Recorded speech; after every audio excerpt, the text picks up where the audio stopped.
Que ta règne dans sa toute divine puissance soit encore glorifiée en ce jour d'enseignement. Que nos ancêtres, debout dans le monde des esprits, vous bénissent encore aujourd'hui pour ce nouveau jour d'instruction et d'entrance dans la dimension de l'illumination, laquelle illumination passe par la transmission et la communication de la connaissance. Parce que la vie, la véritable vie est dans la connaissance de la vérité ancestrale.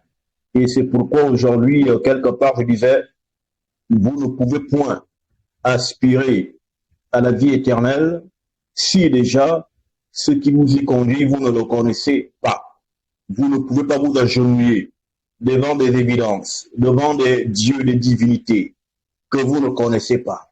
On ne s'agenouille pas devant un Dieu qu'on n'a pas étudié.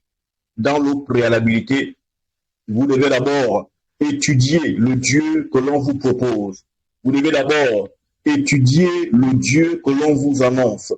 Il doit vous présenter ses papiers, sa carte d'identité, de sorte que vous sachiez quel est son nom et que vous sachiez quelles sont ses origines. On prie Dieu dépendamment de ses origines. C'est pourquoi même parmi les Noirs, vous trouverez certains Noirs qui appellent Dieu Nzambe, Nyambi, Nyambi, Zambe, Zamba. Ça, c'est une famille d'hommes et de personnes, d'hommes et de femmes.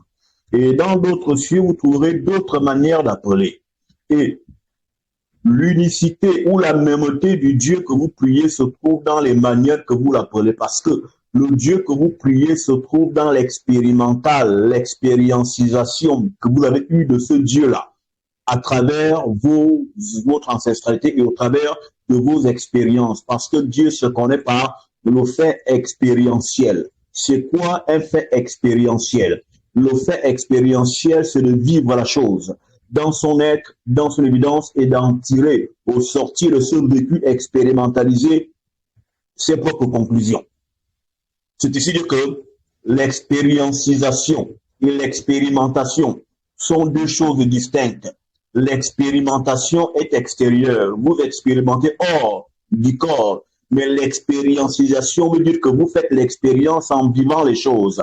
Et au sortir de cette expériencisation, vous vous ferez une idée, vous grandirez au sortir de ce vécu que vous aurez vécu, vous connaîtrez des choses particulières, vous aurez un aperçu, une lumière, une projection particulière qui sera issue de votre expériencisation. Et c'est dans l'expériencisation qu'on arrive à la connaissance de Dieu. C'est pourquoi le mot connaissance, dans son étymologie, vient de yada. Yada veut dire faire l'expérience matérielle de soi-même pour arriver à la connaissance. Donc, il n'y a pas de connaissance à proprement parler théorique. Il n'y a que la préparation à la connaissance. Ici, au CCTSRM que vous êtes là, je suis en train de vous préparer à la connaissance. Mais cette préparation se fait de manière orale et graduelle, de sorte que au fur et à mesure que vous serez prêt au travers de la parole qui nivelle votre intériorité, parce que je suis un maçon qui bâtit qui vous êtes, de sorte que vous deveniez des maisons habitées et ayant déjà les prérequis de la connaissance, qui passent justement par cet enseignement que l'on dira vulgairement théorique, mais qui en fait dans la vérité est en fait une préparation à la connaissance grande à laquelle vous devriez aboutir. Donc comprenez-le, on ne prie pas un Dieu qu'on ne connaît pas. C'est pourquoi Yesaya Ongola, alias Jésus-Christ, disait à ces Édomites-là, le convertis, à ces sans-mêlés qui étaient autour de lui, que vous priez un Dieu que vous ne connaissez pas. Or, nous les Yaoundés, les Yehuda, nous prions ce que nous connaissons.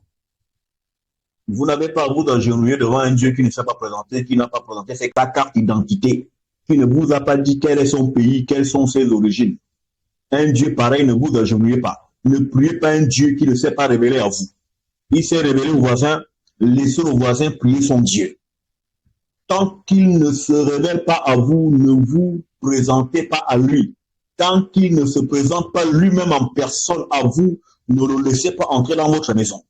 car vous ne savez pas, dans le fond, quelles sont ses réelles intentions vis-à-vis de vous.